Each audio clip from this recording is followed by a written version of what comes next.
following program is for training purposes in TV news education. Some copyrighted material is used and is credited on screen. However, no more was taken than was necessary to tell the story of the event. YBA claims fair use of materials.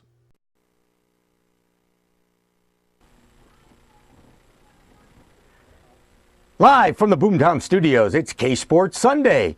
This week, the boys talk about the end of the season for the Patriots and the Falcons, and there's just too many Harbaughs in the Super Bowl. We'll also talk about the NHL. It's back, and Tom Kelly is very happy. And we'll have a segment on athletes who lie, starting with Lance Armstrong. All that and more coming up on K-Sports Sunday.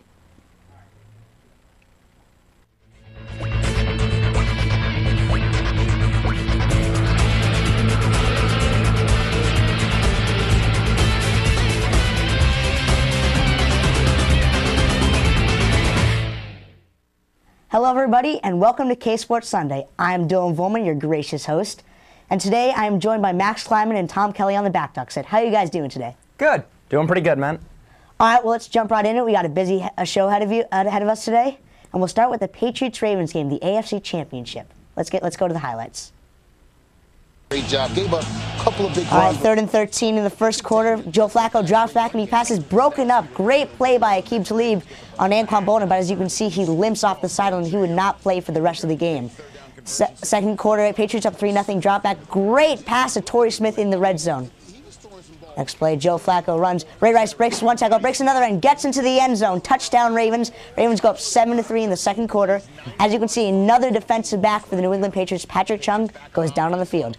Great play action right there. Wes Welker going for the screen, jukes some defenders, and he gets tackled right near the 15-yard line into the red zone of the Ravens. 3rd and goal, Brady looking, quick pass to Wes Welker for the touchdown. The New England Patriots go up 10-7. Here you can see time running down in the second half. Patriots trying to get a quick touchdown before the half. Brady scrambles, he slides. Now you see there's 19 seconds on the clock, not a lot of time. They have one timeout left that they can call. The Patriots, really poor clock managers. They tried to scramble to the line and spike it. They would have to settle for a field goal and go up 13-7. Next play, Brady looking, 3rd down in the third quarter, and Welker just drops it. That would be a costly punt for the Patriots.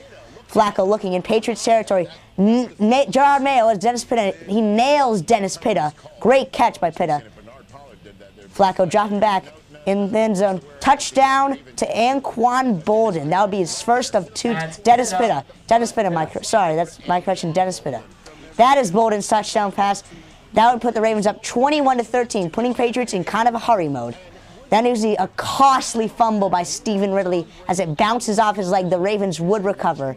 All the Ravens need is one score to put it away, and it's a pass to Anquan Boldin. The Patriots do still have some hope. A little bit under 7 minutes left. They're driving. It seems like everything's going well. It's a tip pass, and it is intercepted by the Ravens, and that, folks, will put it away.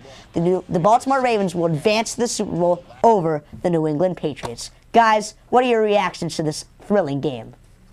Oh, well, it was definitely a disappointment for everyone from New England. You know, coming into this game, you have high expectations for the Patriots. You think their defense is stronger than last season. You think their offense is stronger than last season. And you saw the Patriots have a close game against the Ravens early in the year and beat the Ravens last year in the AFC Championship game. You have to think that the Patriots at least have a pretty good chance at winning this game. And for them to lose in that fashion, getting blown out and not scoring at all in the second half, that's really disappointing. Oh my God, that entire game just really bored the out of me, you know? I mean, that game just wanted to put a bullet through my head. It was so boring. The Patriots, the turning point for me is when Tom Brady did not call that timeout at the end of the first half. When that happened, I knew the Patriots were going south. Well, it's really uncharacteristic of the Patriots. You know, clock management is something they really pride themselves on. They're not making the mental mistakes. Other teams make mental mistakes. The Patriots don't do that. And not calling the timeout right there, a timeout that clearly needs to be called. You could have got like a couple shots to the end zone rather than settling for the field goal. Right. It's upsetting that the Patriots lost 4 points right there by getting a field goal instead of a touchdown, and it's something that really shouldn't happen on a well-coached team like the Patriots. Settling for field goals seemed to be, the main point of that game. A lot of deep drives, even in the 40, but they were against the wind, and they either settled for field goals or they punted. They only scored one touchdown on the game. They had 3 opportunities to score, only coming up with 13 points. That's a very uncharacteristic of this high-scoring Patriots offense. It is the Ravens defense, however, a very talented defense, but you got to expect more from Tom Brady and the New England Patriots. Now, there were a few injuries that affected this game. Obviously, Rob Gronkowski, key tight end for the Patriots. Aqib Talib getting injured, key defensive back. And also Patrick Chung going out there. What do you guys think of those injuries? How much of an effect did they have on the game? Well, actually, coming into the game, if you told me Aqib Talib would be hurt and Patrick Chung would be hurt, I would have said it would have affected the defense more. And it did affect the defense. They didn't play as well after Talib went out. But, what I think really affected the Patriots was the loss of Rob Gronkowski. As you can see in this game and in games in the past and in games in past seasons, when they haven't had Gronkowski, they haven't been as prolific of an offense. And even when they have had Gronkowski, when they've played physical teams, their offense just hasn't been able to come up strong. So I think if they want to be able to beat up physical teams and score more than a touchdown on offense, they need their big physical tight end. I will have to agree with you. The loss of Rob Gronkowski, big blow, crushing blow to the Patriots offense. Rob Gronkowski was, in my mind, and I'm sure in a lot of New England fans' mind, the biggest loss of this game, the biggest injury. However, Aqib Talib had been playing great since he'd come to New England. He was a key defensive player against a high explosive wide receiver filled Ravens offense. And to me, him going out was a very big blow, because then you have Alfonso Denard, who has a lot of talent, but remember, was a 7th-round pick rookie, never played an NFL playoff game in his life, against Torrey Smith. That's not a very good matchup there. Well, basically from the start of the season, you had terrible cornerback play. You then had Denard come in, a late-round pick, and he really stepped up, played a great cornerback. You brought in Talib, and you had 2 solid cornerbacks, and that's why the Patriots were able to get to where they are. But when Talib goes out, your defense, really, in the cornerback position, was 1 player. So then Denard moves over to that position. He does an okay job, but not as good as Talib can do. And to bring in Kyle Arrington on the other side of the field is just asking for it. In the second half, they threw at him, they targeted him, and they were successful. Yeah, I mean, the loss of Aqib Talib, when he came here, he really pushed the New England defense to a decent mark. And the loss of Aqib Talib just killed him. You can really see the difference. I mean, the swagger Talib brings when he's on the field and covering players, he will run down the field on the guy and will really jump out and try to make a play on the ball. Someone like Arrington, he doesn't even know where the player is half the time who's running on him. It's really upsetting to see. Another thing I noticed in the pass game was, besides the receiver effect, tight end Dennis Pitta had a huge effect. The linebackers of the New England Patriots just could not seem to stop him. Why do you think that, with such talented core that New England has? Well, I think the Patriots either didn't show up to play, or the loss of Aqib Talib took its toll. Yeah, I think definitely the defense just wasn't as strong after Talib went out. You saw them look a little bit flat afterwards, but they didn't get much of a pass rush on Joe Flacco in the second half either. It looked like once Talib went out, they really started to move their defense back and drop back into coverage, which can be a good idea when you lose one of your top cornerbacks. But also, you still have to keep pressuring the quarterback and make him get the ball out quickly. And really, on some of those drives that where the Ravens scored, Flacco had all day. By far. My final question for you guys on this segment: what was the main problem with the Patriots that caused them to lose in this fashion? Well, I think it's the physicality. I mean, they're just not a physical team. They're more of a finesse team, which works a lot during the regular season. But when they play teams like the Ravens, like the Giants, like the 49ers, teams that are really physical and will hit you in the mouth, the Patriots just can't execute. Tom Brady hasn't played well enough. The defense hasn't been able to stop them. In both Super Bowls that we saw, the offensive line was not able to stop the pass rush. It's just all about the physicality, and the way the Patriots are set up right now, they can't beat the physical teams. I will have to agree with the lack of aggression by the Patriots defense. In the first half, we saw it. It was there. But then in the second half, they just took a day off. I have no idea what happened. I completely agree with you guys, the physicality. And there was one play that characterized the non-physicality of the Patriots. It was 4th and 4. The Patriots were driving. Obviously, it was a pretty much do-or-die situation. Tom Brady, he starts to scramble. If he keeps running, he has a very good chance of getting the first down. Instead, he throws it away for an incompletion, Ravens ball. To me, that characterizes that if you are not willing to throw your body in line for the AFC Championship, to me, you're being a wimp.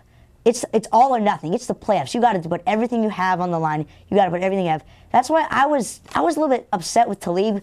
Obviously, I don't know the degree of his thigh injury that he had, but it's the playoffs. It didn't seem that serious to me. You got you're a little bit banged up, you go in. You go in and you fight for your team. You fight for your team to stay alive and win the big one. Well, I agree with your point about the physicality. The thing with Brady is he's not a mobile quarterback. Well, I think if he had ran for that, he might have been able to get it, but it's questionable. He obviously has more faith in his arm than in his legs, so he was looking for whatever options he had. Deion Branch was in that area, maybe he could have made a play, but I agree that it would have been a good idea for Tom Brady to try to run for it, but with the way he's set up and with the way he's handled his whole career, running not his strong suit, I'm not sure if he would have gotten it. You know, you can look back at it now and say, you know, he definitely should have ran.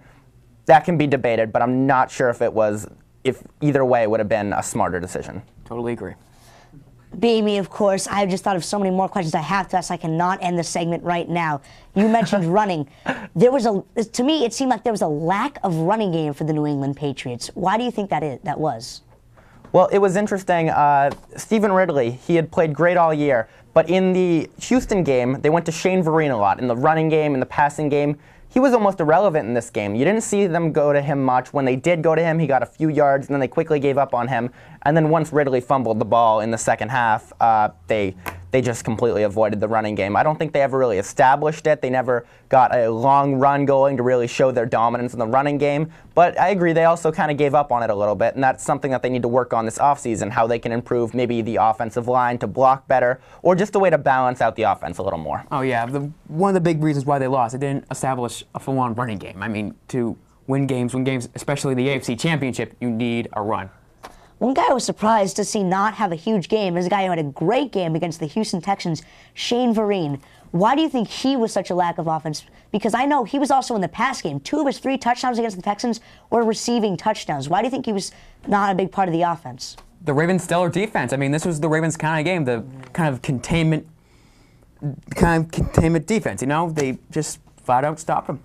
Yeah, well, we saw them go to Welker a lot. We saw them go to Hernandez a lot. But coming into this game, if they had done what they did last game against the Texans and just put Vereen out there and had him run down the field and use him as a receiver, they might have been able to execute a little bit better. It really looked like they had 2 receivers out there in Hernandez and Welker, Lloyd a little bit, but they had no other options. Edelman got hurt early in the year. They didn't have Gronkowski, so they had few options on offense. It's the perfect time for Vereen to step up and play like he did last week. And he just came up short. They didn't look for him, or he didn't get open. I'm not sure what it was, but they really could have used him as an X factor. It really seemed like Brady, even when the Patriots did have a few receivers in on offense, it seemed like he was always very locked in on one player and didn't look around.